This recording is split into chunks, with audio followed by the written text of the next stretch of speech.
예, 반갑습니다. 예, 제가 반갑다 그러는데 하나도 반갑지 않아요.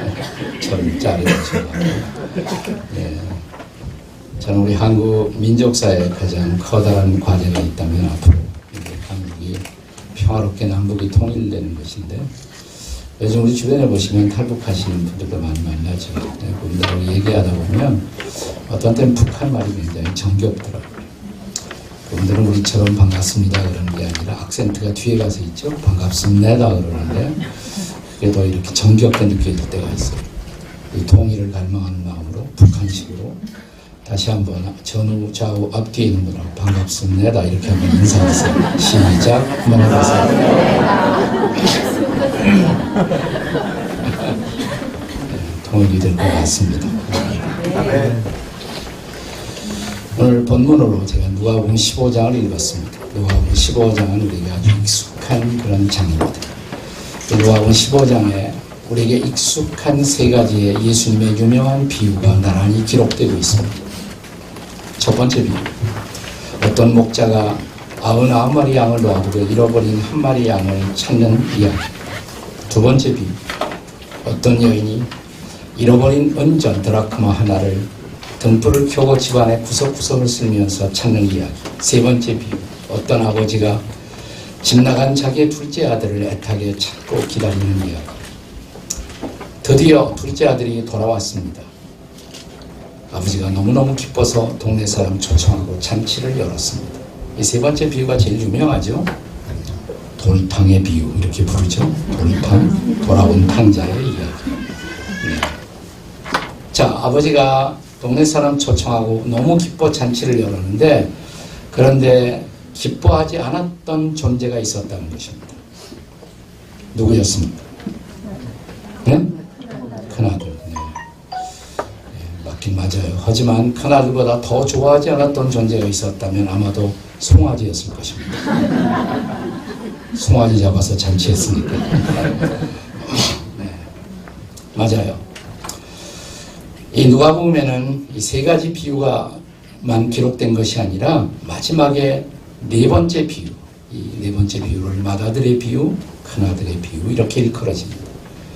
사실은 네 번째 비유가 누가복음 15장의 결론이에요. 그게 사실은 기독교의 결론이에요. 그게 사실은 교회가 존재하는 이유를 보여줘요. 이 마지막 네 번째 비유가 여러분과 제가 그리스도인으로 아직도 숨쉬고 살아있는 이유를 가르쳐주고 있어요. 자, 이 네 번째 비유는 어떻게 시작됩니까? 오늘 본문 25절에 보시면 맏아들은 밭에 있다가 돌아와 집에 가까이 왔을 때 풍악과 춤추는 소리를 듣습니다. 26절에 한 종을 불러 묻습니다. 무슨 일이 일어나느냐고?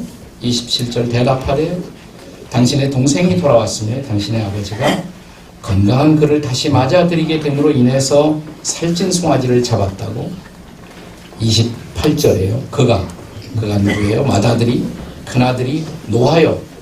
왜 분노합니까? 동생이 돌아와서 아버지가 기뻐 잔치를 열었는데 맏아들은 노하여 그랬어요. 들어가고자 하지 아니하거늘 아버지가 나와서 권합니다. 너 왜 그러냐고. 자, 29절 맏아들의 대답, 아버지를 향한 대답입니다. 이게 중요한 말씀입니다. 29절을 다 같이 읽겠습니다. 시작. 아버지께 대답하여 이르되 내가 여호와의 아버지를 섬겨 명을 어기며 오늘 내게는 염소 새끼라도 주어 나와 내 벗으로 즐기게 하신 일이 없더니. 여기 29절에 큰아들이 아버지를 향해서 이렇게 항의성 대답을 합니다. 나는 여호와의 아버지를 섬겨 명을 어긴 일이 없습니다.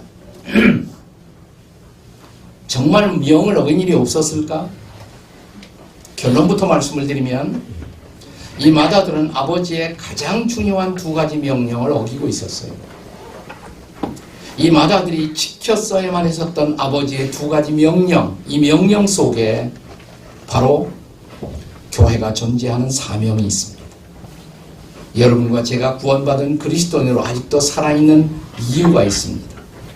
이 아버지의 두 가지 명령, 이것이 우리의 사명이에요. 뭘까요? 첫째, 자, 이제 둘째 아들의 행방을 아직도 모르는 안타까운 상황 속에서 아버지가 어느 날 맏아들 불러놓고 이 맏아들에게 중요한 명령 내린다면 뭐라고 그럴 것 같아요? 네? 동생 찾아라 그러겠죠? 네, 맞습니다. 자, 옆에 앞뒤에 있는 분들하고 동생을 찾읍시다 한번 해보세요. 시작. 동생을 찾읍시다. 내 동생 찾아오라고. 이 말을 다른 말로 바꾸면 이게 바로 전도의 명령이에요. 전도의 명령. 기독교 선교학에서는 오랫동안 이것을 The Great Commission 이렇게 불렀습니다. The Great Commission. 지상명령. 가장 중요한 명령. 전도의 명령이에요. 오늘 본문에 앞서 선행하는 누가복음 15장의 세 가지 비유는 다 거기에 초점을 포커스를 맞추고 있는 것입니다. 자, 이 세 가지 명령, 이 세 가지 비유의 공통점이 뭔가를 다시 한번 생각해 보세요. 첫째 비유, 어떤 목자가 잃어버린 양 하나를 찾습니다. 두 번째 비유, 어떤 여인이 잃어버린 은전 하나를 찾습니다. 세 번째 비유, 어떤 아버지가 집 나간 둘째 아들을 찾습니다. 공통점이 뭐예요? 찾는 거죠. 찾는 거. 예. 이 성경 전체는 바로 잃어버린 인간을 찾는 하나님의 러브 스토리. 그게 바로 성경 전체 내용입니다. 그렇다면 여기 잃어버린 양 한 마리를 애타게 찾고 있는 선한 목자의 heart, 가슴, 하나님의 가슴. 두 번째 비유에서 잃어버린 은전을 애타게 찾고 있는 여인의 마음, 이게 바로 우리 인간을 찾고 있는 하나님의 마음. 이 두 번째 비유에서 왜 잃어버린 인간을 찾고 있는 하나님의 마음을 어떤 여인에 비유했을까? 오래전 갑자기 엉뚱하게 그것이 저는 궁금해졌어요.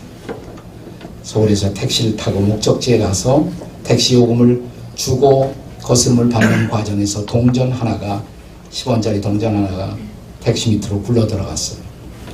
그냥 10원짜리 동전 하나니까 저는 내리려고 그랬어요. 근데 같이 탔던 제 아내가 그 동전을 찾더라고요. 그러니까 기사가 목소리가 자꾸 높아지기 시작합니다.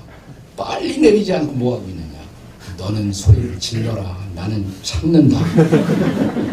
이 여자의 무서운 집념. 바로 그 순간 엉뚱하게 저는 누가복음 15장의 두 번째 비유가 생각이 났어요. 잃어버린 은전을 포기할 수 없는 여인의 가슴. 네. 그게 바로 하나님의 마음이에요. 하나님의 마음. 이 옆에 그 좋은 나무 교회 목사님도 제 제자라고 소개를 했는데, 네. 그 김기열 목사님의 형님이 있었어요. 형님. 어느 여름 이렇게 여기 화성 저 아래 호숫가에 가서 그 형님이 수영을 하다가 익사하는 사고가 있었어요. 오래전 이야기입니다. 예. 근데 그 어머님이, 그러니까 김기열 목사님 어머님이 권사님이신데, 예. 얼마나 마음 아팠는지. 아버지는 그래도 한 달쯤 지나니까 일상생활의 페이스와 리듬을 찾고 다시 일상생활로 돌아오시는데, 어머님은 한 달이 지나도 두 달이 지나도 6달이 지나도 1년이 지나도 세상 떠난 그 큰아들의 이름을 부르고 부르다가 얼마 후에 세상 떠나셨어요. 네. 네, 참 안타까운 이야기죠. 잃어버린 자식을 포기할 수 없는 하나님 아버지의 마음. 그것이 잃어버린 인간을 포기할 수 없는 하나님의 마음이에요. 성경 창세기부터 계시록까지가 다 그 스토리예요. 하나님이 인간에게 주신 자유로운 의지, 그 의지를 가지고 우리는 하나님을 높이고 찬양하고 경배해야 마땅한, 우리에게 주어진 자유로운 의지로 하나님을 반역하고 떠났을 때 첫사람 아담을 찾아오신 하나님, 아담아 네가 어디 있느냐. 그때부터 하나님은 인간을 찾으세요. 2000년 전 하나님의 아들 예수님이 세상에 오셨을 때 예수님이 이 땅에 오신 목적을 설명하는 중요한 대목에 복음서에 등장하는 표현이 뭐냐면 인자가 온 것은, 인자는 사람의 아들이라는 말이에요. Son of Man. 예수님은 하나님의 아들이에요. 근데 하나님의 아들이 사람의 아들이 되어 이 땅에 오신 이유, 목적을 설명하는 중요한 대목에 등장하는 표현이 인자가 온 것은 잃어버린 자를 찾아 구원하려 하십니다. 잃어버린 자를 찾아 구원하려 하십니다. 그러면 자, 세 번째 비유에서 둘째 아들이 돌아왔어요. 아버지가 기뻐서 잔치를 열었어요. 이 사건이 너무 잘 아는 사건이라 우리는 그것이 클라이맥스고 절정이라고 생각한단 말이죠. 근데 거기서 끝나지 않고 누가복음 15장의 네 번째 비유, 맏아들의 비유를 첨부하신 이유가 어디 있을까요? 자, 누가복음 15장을 1절, 2절을 보시면 이 첫 번째 부분이 네 번째 비유를 오늘 본문을 추가하신 이유를 설명하고 있어요. 자, 누가복음 15장 1절에 보시면 모든 세리와 죄인들이 말씀을 들으러 가까이 나오니 예수님 당시에 예수님의 말씀을 가장 좋아했던 사람들은 그 당시에 세리, 죄인, 창기, 그 당시 사회의 아웃사이더, 소외 계층에 속하는 사람들이었어요. 그들에게 주님의 말씀은 구원의 말씀이고 소망의 말씀이었습니다. 그 말씀을 들으러 가까이 나오고 있었어요. 그런데 2절, 누가복음 15장 2절에 보시면 바리새인과 서기관들, 이 바리새인과 서기관들은 예수님 당시의 대표적 종교인들이에요. 무신론자 아니에요. 하나님 잘 믿는다고 제일 자부하던 사람들이에요. 모세의 율법인 토라를 보관하고 해석하던 사람들이에요. 이 바리새인과 서기관들이 수군거려 이르되 이 사람이, 즉 나사렛 예수가 죄인들을 영접하고 사람 같지 않은 사람들을 영접하고 음식을 그들과 같이 먹는다고 하더라. 3절, 그 다음 절에요. 예수께서 그들에게, 그들이 누굴까요? 바리새인과 서기관들에게 이 비유로 이르시되, 그러니까 누가복음 15장의 일련의 비유는 예수님 당시에 예수님이 제1차적으로 누구 들으라고 하신 이야기예요? 바리새인과 서기관들. 첫째 비유, 어떤 목자가 잃어버린 양을 찾는 이야기. 두 번째 비유, 어떤 여인이 잃어버린 은전을 찾는 이야기. 세 번째 비유, 어떤 아버지가 집 나간 아들을 찾고 기다린 이야기. 돌아왔어요? 그런데 네 번째 비유, 동생이 돌아왔지만 기뻐하지 못하고 환영하지 못하고 불평하고 있었던 맏아들. 그 맏아들의 얼굴은, 그냥 맏아들의 이야기를 하시면서 예수님은 그 당시에 정확하게 누구를 생각하시면서 네 번째 비유를 말씀하셨을까요? 이 맏아들은 누구의 모습이에요? 동생을 환영하지 못하고 기뻐하지 못했던 모습. 누구의 얼굴?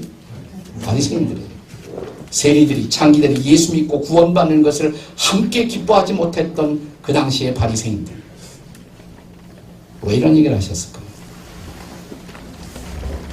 자, 이 바리새인들의 멘탈리티, 의식 구조를 우리가 주목해 보셔요.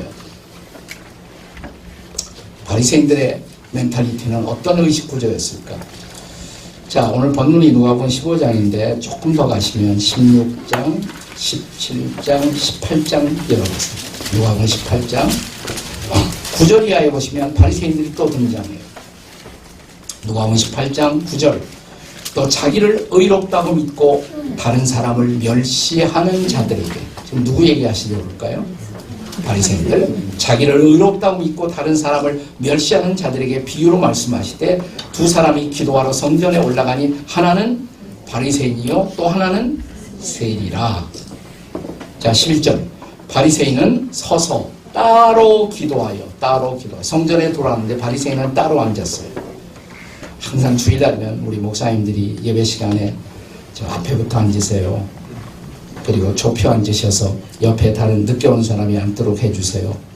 그래도 절대로 말 안 듣고 옆에 띄어서 앉는 사람이 있습니다. 그런 사람들에게 바리새인의 성향이 있다는 사실을 잊지 마세요. 나는 저런 사람 옆에는 안 앉아.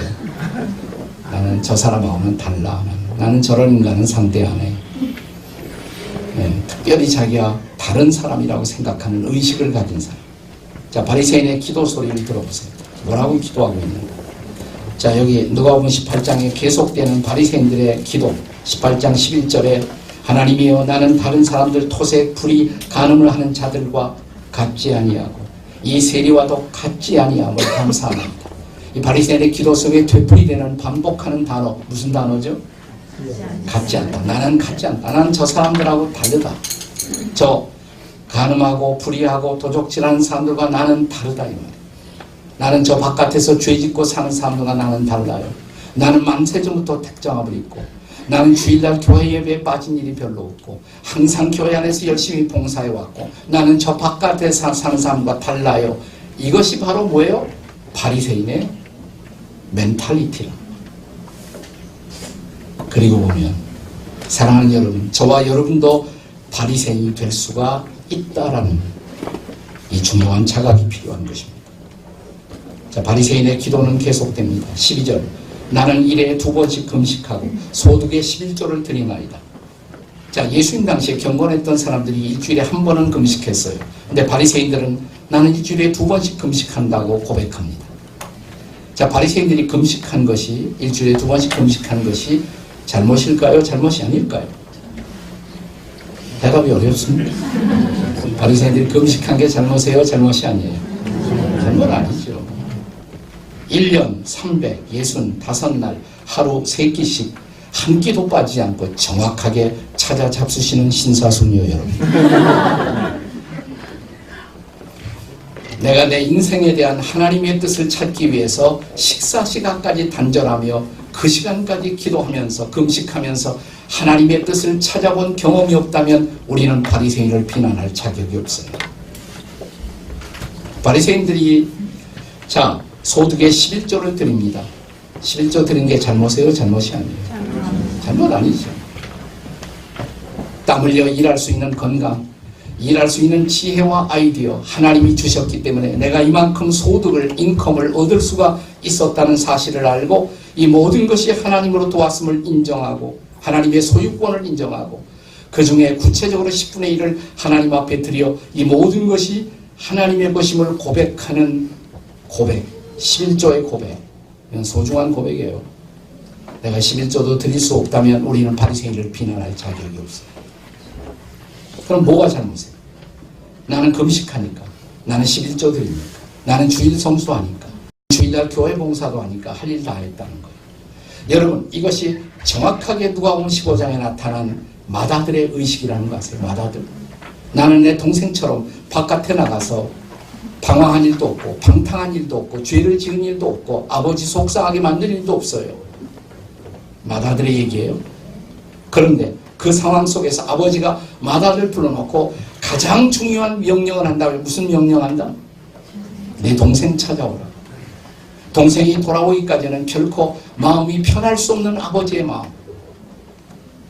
저 교회 바깥에서 방황하는 영혼들을 애타게 기다리며 그들이 돌아오기를 기다리는 아버지의 마음. 이게 바로 전도의 명령인 것입니다. 전도의 명령. 마지막 명령. 가서 모든 족속으로 내 제자를 삼으라. 모든 족속 가운데 내 잃어버린 형제들을 찾아오라 이 말이에요. 오직 성령이 임하시면 권능을 받고 예루살렘과 유대와 사마리아와 땅끝까지 가장 가까운 곳에부터 시작해서 가장 먼 곳까지 가서 잃어버린 내 형제들, 예수 모르고 하나님 모르는 사람들을 주님 앞으로 돌이키라고. 이것이 전도의 명령이에요. 내가 아무리 교회 봉사 열심히 하고 아무리 했어도 지금까지 여러분을 통해서 예수 믿고 여러분을 통해서 주님 앞에 돌아온 구원받은 영혼들이 얼마나 됩니까? 어디 있어요 그들이? 내가 교회 봉사 조금 하는 걸로 때우려고 하지 마세요. 내가 그 누군가의 희생 때문에 그 누군가의 애씀 때문에 복음이 한반도까지 전해지고 그 누군가의 노력 때문에 교회가 세워졌고 그 누군가의 희생과 노력 때문에 나에게도 복음이 전해졌다면 우리 모두는 복음의 빚진 자예요. 그 빚을 갚기 위해서 내가 잃어버린 영혼들을 찾는 전도의 명령에 순종하지 못하고 있다면 우리가 바로 바리새인이고 우리가 바로 하나님의 가장 중요한 명령을 불순종하고 있다는 것. 혼자서 전도하기 힘들잖아요. 그래서 같이 전도하라고 전도하는 공동체를 세워주셨어요. 그것이 교회예요. 교회의 사명, 교회가 존재하는 이유, 이 복음을 잃어버린 영혼들, 교회가 많지만 아직도 복음 듣지 못하고 아직도 예수 믿지 못하고 아직도 하나님의 사랑을 알지 못하고 방황하는 영혼들에게 복음을 전하라고 교회가 세워졌다면 교회의 사명, 아니 여러분과 제가 아직도 숨쉬고 살아있는 이유, 전도하라고. 전도하라고. 잃어버린 동생들을 찾아오라고. 자, 다시 한번 전후 앞뒤에 있는 거라고. 잃어버린 동생 부지런히 찾읍시다.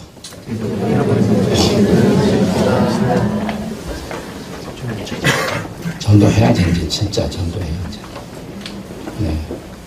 개척교회가 저는 계속 아직도 필요하다고. 아무리 교회가 많아도 이상하게 복음 듣지 못하고 이상하게 하나님의 사랑을 알지 못하는 사람들이 여전히 있어요. 그들을 찾아오라고, 그들을 주님 앞으로 인도하라고 교회가 세워진 것이고, 이것이 먼저 믿은 자들의 책임이고 사명이다. 자, 이제 동생이 돌아왔습니다. 동생이 돌아온 다음에 아버지가 맏아들 불러놓고 또 하나 중요한 명령을 한다면 이번에는 무슨 명령을 하실 것 같아요? 이번에는 동생 돌아온 다음 아버지가 큰아들 불러놓고 또 하나 명령한다면 이번에는 뭐라고 그러실 것 같아요? 제 질문이 어렵습니다. 나는 어려운 질문 안 하는 사람인데 뭐라고 그럴 것 같아요? 큰아들 보고 내 동생 어떻게 하라고? 케어하라? 영어로 나왔어. 또 다른 말로 돌봐줘라. 또 다른 말로 양육하라. 고상하게 동생 보고 큰아들 형이 보고 동생을 양육해라. 뭐 조금 너무 큰 명령 같고, 또 다른 말로 동생을 어떻게 하라? 사랑하라. 그렇죠. 사랑 속에 다 들어가 있을 거예요. 사랑 속에 다 들어가 있어. 그거예요. 자, 전후 좌우 옆에 있는 분들하고 동생을 사랑합시다 한번 해보세요. 시작. 동생을 사랑합시다. 동생을 사랑합시다. 전도의 명령과 함께 또 하나 성경에 나타난 가장 중요한 하나님의 명령, 두 번째 명령이 뭐냐? 사랑의 명령이에요. 사랑의 명령. 이 전도의 명령을 가리켜서 기독교 선교학자들은 Great Commission 그랬어요. Great Commission, 지상명령이다. 근데 이 전도의 명령 못지않게 또 하나 중요한 명령, 사랑의 명령, 이걸 영어로는 Great Commandment라고 해요. Great Commandment. 성경에는 큰 계명 이렇게 번역했어요. 큰 계명, 위대한 계명. 예수님이 어느 날 서기관에게 성경에 많은 명령이 있지만 가장 큰 계명이 뭐냐? 그가 대답하기를 마음을 다 목숨을 다 힘을 다 뜻을 다하여 주의 너의 하나님을 사랑하고 네 이웃을 내 몸과 같이 사랑하라가 아닙니까? 맞다. 그러니까 이 서기관이 자기를 옳게 보이려고 또 질문했습니다. 내 이웃이 누굽니까 선생님? 그의 질문에 대답하기 위해서 예수님이 말씀하신 또 하나 비유가 있어요. 유명한 비유예요. 무슨 비유? 선한 사마리아인의 비유예요. 자, 여리고길에 강도 만나 쓰러진 사람, 신음하고 피 흘리고 있었던 사람, 그를 보면서 그대로 그 곁을 지나가고 있었던 레위인 제사장, 그런데 그 당시 사회에서는 좋은 대접을 받지 못했던 사마리아 사람 하나가 여리고길에 쓰러진 사람을 보고 달려갔습니다. 그의 상처에 포도주를 부었습니다. 자기 옷을 벗어서 아마 걸쳐 주었을 것입니다. 붕대처럼 감싸고 그를 들쳐업고 주막으로 와서 주막 주인에게 이 사람 좀 잘 돌봐주세요. 필요한 비용은 제가 책임지겠습니다. 예수께서 묻습니다. 이 세 사람, 레위인, 제사장, 사마리아인 셋 중에 누가 강도 만난 자의 이웃이더니 가로되 자비를 베푼 사람, 사랑을 베푼 사람이 아니겠습니까? 맞아요. 우리가 사랑해야 할 모든 사람이 우리의 이웃이라는 거예요. 옆에 집에 사는 사람만 이웃이 아니라 내 사랑, 내 관심을 요구하는 모든 사람이 바로 우리의 이웃이라는 사실이에요. 그렇게 우리는 이웃을 사랑하라는 그 책임을, 그 명령을 우리는 순종하고 있을까요? 자, 오늘 본문에 맏아들의 이야기를 하신 가장 중요한 이유는 바리새인 때문이라고 말씀을 드렸어요. 자, 예수님 당시에 바리새인을 불러놓고 바리새인들에게 우리가 이런 질문을 던진다면, 바리새인들이요, 당신들은 당신들의 동료 바리새인들을 사랑하십니까? 뭐라고 했을까요? 바리새인들이. 아, 물론이지요. 사랑하지요. 네, 저는 바리새인들이 바리새인들을 사랑했을 거라고 생각해요. 그러나 바리새인들의 사랑의 실패는 뭡니까? 자기하고 조금 다른 종류의 사람이라고 생각했던 세리, 창기, 그들은 사랑의 대상이 아닌 거예요. 우리의 동료 바리새인들은 사랑의 대상이지만 나와 클래스가 다른 사람, 나와 학벌이 다른 사람, 나와 교육이 다른 사람, 나와 문화의 수준이 다른 사람, 나와 아파트의 평수가 다른 사람, 그들은 내가 사랑해야 할 대상이 아니라고 생각했단 말이죠. 제가 전 미국에서 이민 목회를 할 때 신학에 지냈던 미국 목사님이 있어요. 이분이 어느 날 들려주었던 이야기를 저는 평생 잊어버리지 못해요. 자기 친구 집에 가는데 친구 딸, 어린 소녀, 수젠이라는 어린 소녀가 인형을 막 갖고 놀고 있었대요. 수, 너 그 중에서 네가 제일 사랑하는 인형이 어느 것이니? 여긴 없어요. 그러더래요. 어딨니? 내 방에 있어요. 보여줄 수 있으니? 안 돼요. 왜? 보여드리면 아저씨는 저를 비웃을지 몰라요. 아니야, 그런 일 없어. 약속할 수 있어요? 물론 약속하지. 이 소녀는 얼마 후에 자기 방에 들어가서 자기가 제일 사랑하는 인형을 갖고 나왔어요. 그 인형은 머리가 부서져 있었어요. 옆구리가 터져 있었어요. 다리가 부러져 있었어요. 좀 섬찟하더래요. 그래서 정중하게 다시 물었습니다. 어린 소녀에게 내가 정말 알고 싶어서 그러는데 너 어째서 이 인형을 제일 사랑하니? 그때 이 목사님은 자기 평생 잊을 수 없는 대답을 들었대요. 왜냐하면요, 아저씨, 이 인형은 제가 사랑하지 않으면 사랑할 사람이 아무도 없으니까요. 제가 사랑하지 않으면 사랑할 사람이 아무도 없어요. 제가 사랑하지 않으면 사랑할 사람이 아무도 없어요. 우리가 사랑하지 않으면 사랑이란 단어를 알 수가 없는 사람들, 우리 교회가 품고 사랑하지 않으면 사랑을 절대로 알 수가 없는 이웃들, 이 주변에 없을까요? 없을까요? 저는 지구촌 교회를 제가 미국 목회하다가 나와서 개척하면서 제가 48세에 나와서 개척을 했는데 한 20년 목회할 것 같더라고요. 그래서 두 가지 목표를 세웠어요. 10년 동안은 열심히 전도하고 전도하는 공동체를 만들자. 선교하는 공동체를 만들자. 그리고 나머지 10년은 열심히 이웃을 사랑하는 공동체를 만들어보자. 10년 열심히 하니까 우리 교단에서는 제일 선교를 많이 하는 교회가 됐어요. 선교사를 제일 많이 보내는 교회가 되었고, 또 10년 열심히 했더니 한국 지구촌 교회가, 저 분당과 수진 지구촌 교회가 세운 사회복지기관만 12개예요. 현재 지금 12개를 우리가 운영하고 있어요. 교회 안보다 교회 바깥에 우리 직원들이 더 많아요. 사회복지기관에서 일하는 제 지구촌 교회 직원들이 220명이 됐어요. 훨씬 더 많은 예산을 써요.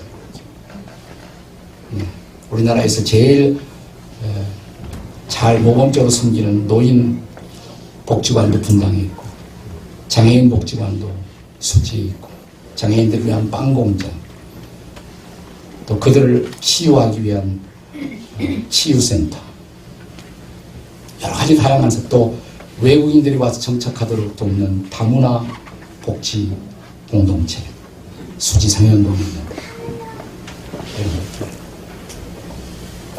그냥 단순한 목적, 성경의 명령 그대로 한번 해보자.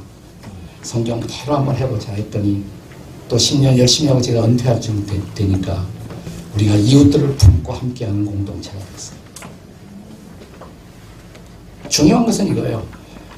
처음부터 여러분이 꿈을 가져야 돼. 우리가 작은 개척교회지만 열심히 전도하겠다. 그리고 열심히 사랑하겠다. 전도하고 사랑하는 공동체.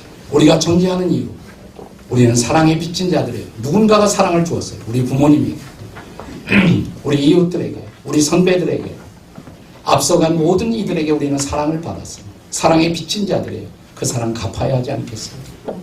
우리는 선교에 빚지고 사랑에 빚진 사람들이에요. 그거 하라고 아직도 살아있는 거예요. 혼자서 사랑하기 힘드니까 힘을 합해서 함께 더불어 사랑하라고. 우리 노 목사님이 저의 동력자로, 부목사로 아주 열심히 성실하게 잘 이렇게 일을 해왔는데, 지구촌 교회 목장, 소그룹 공동체 목장 하나하나는 아무리 작은 목장도 이 두 가지 일을 다 해야 돼요. 전도하는 일, 사랑하는 일.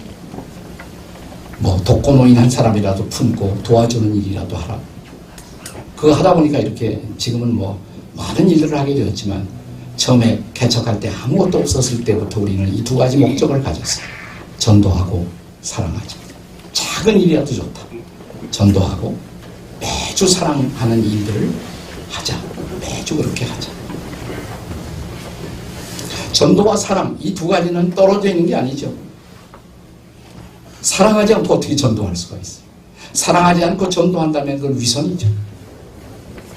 또 우리가 누군가를 정말 사랑한다면 어떻게 사랑하는 사람들에게 가장 보배로운 것, 우리의 가장 중요한 자산, 가장 위대한 보화인 복음을 전하지 않을 수 있겠어요.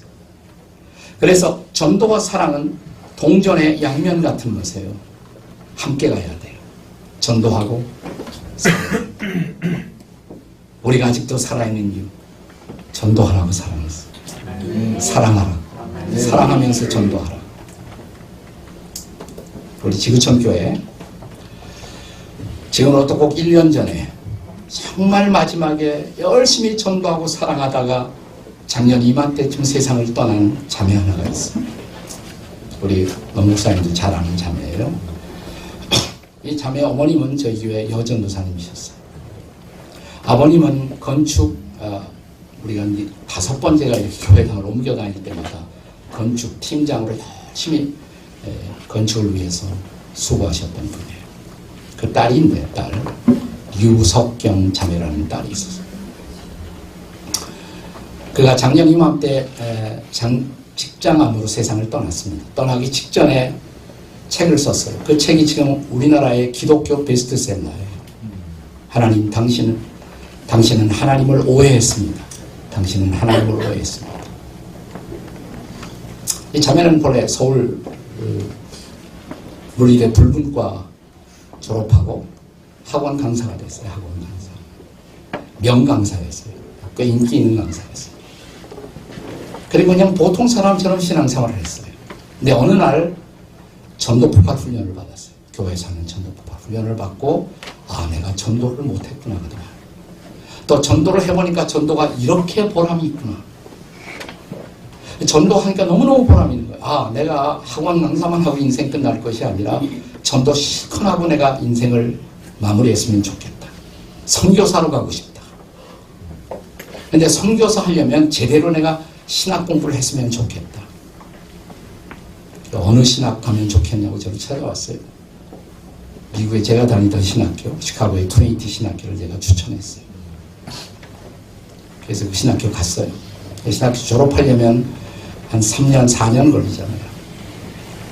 근데 신학교 졸업하려면 반드시 목회 실습이 있어야 돼요. 이 자매가 목회 실습을 미국에서는 하지 못한 상태였고, 한 3년쯤 하고 나니까 건강이 좀 안 좋았어요. 쉴 겸 목회 실습은 한국에는 모교회, 지구촌교회 와서 하자. 이런 생각이 들어갔고, 나왔어요. 나와서 지구촌교회에 실습 전도사를 했어요. 실습 전도사. 건강이 안 좋아서 가서 병원에 가서 진단을 받아봤더니 뜻밖에도 직장암 말기라는 이 자매가 좀 담대해요. 그래서 의사에게 솔직하게 얘기를 해달라고. 괜찮다. 저 수술하면 얼마 살아요? 그러니까 수술하면 1년은 충분히 살 수가 있다.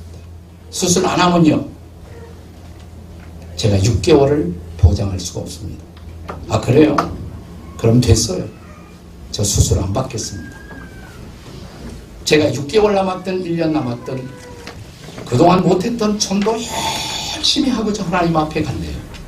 수술을 거부했어요. 수술을 거부했는데 얼마를 살았냐면 3년을 살았어요. 3년을 이 자매가 3년 살고 작년 이맘때 꼭 세상을 떠났어요. 근데 그 3년을 보통 우리 교회에 나가는 크리스천들이 3년을 30년처럼 살았어요. 이상하게 이 자매는 그때부터 만나는 사람마다 식사 사주고 전도하고, 이 자매만 만나면 다 예수 믿어. 이 자매를 초청하는 그룹마다 부흥이 일어나. 청년회가 초청하면 청년회가 뒤집어지는 거예요. 갑자기 유명 강사가 되어서 전국을 돌아다녔어요. 이 자매가 전도에 올인하는 인생, 전도하고 사랑하는 데 올인하는 인생. 세상 떠나기 얼마 전에 제가 만났는데 괜찮아요. 제가 몰랐더니 목사님 후회 없어요. 저 진짜 전도했거든요. 정말 사랑했거든요. 이 자매의 얘기를 직접 들려드릴게요. 한번 영상으로 보세요. 직접 보세요.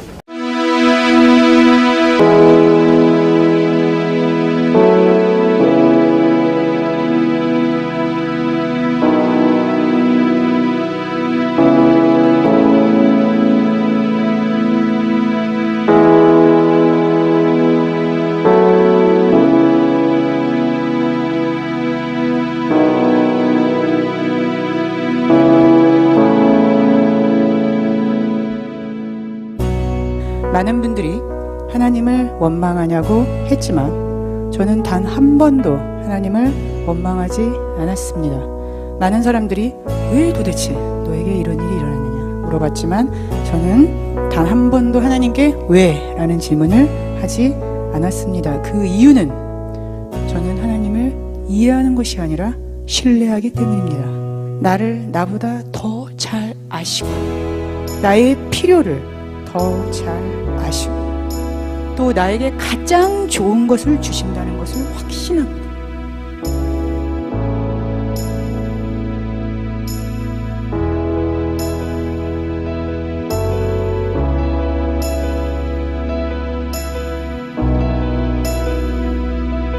저는 이 고통의 시간을 통해서 복음의 놀라운 능력을 깨달은 것이 저에게 큰 축복이었습니다. 이 죽음의 문턱에서 느끼는 이 평안, 이 행복, 그것을 경험하면서 저는 더욱더 정말 이 세상에서 이 복음만큼 좋은 것은 없구나 라고 확신하게 되었습니다. 어떻게 사람이 곧 죽는다, 그것도 아주 비참하게 아주 고통스럽게 죽는다, 그런 얘기를 듣고도 이렇게 행복하고 이렇게 평안할 수 있을까? 제 자신을 보면서 저는 이 복음의 능력에 대해서 감탄하게 되었습니다. 저는 죽음에 대한 두려움이 전혀 없습니다. 죽게 되었지만, 육신의 고통이 있지만 이제 죽어서 나를 위해 죽어주신 예수님을 드디어 만나고 또 그분과 함께 살게 될 것이라는 기대와 흥분이 있습니다. 힘들어도 예수 그리스도 때문에 기쁘고, 힘들어도 예수 그리스도 때문에 행복하고, 힘들어도 예수 그리스도 때문에 감사합니다. 이것이 어떻게 가능한가요? 복음 때문입니다.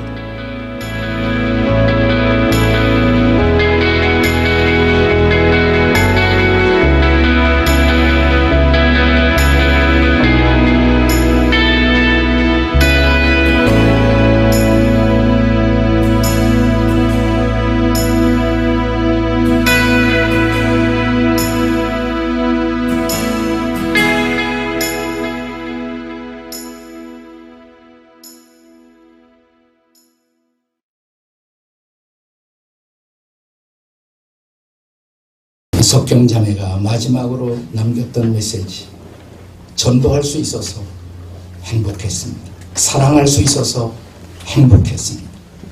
우리도 마지막에 이런 결산과 고백을 남길 수가 있을까요?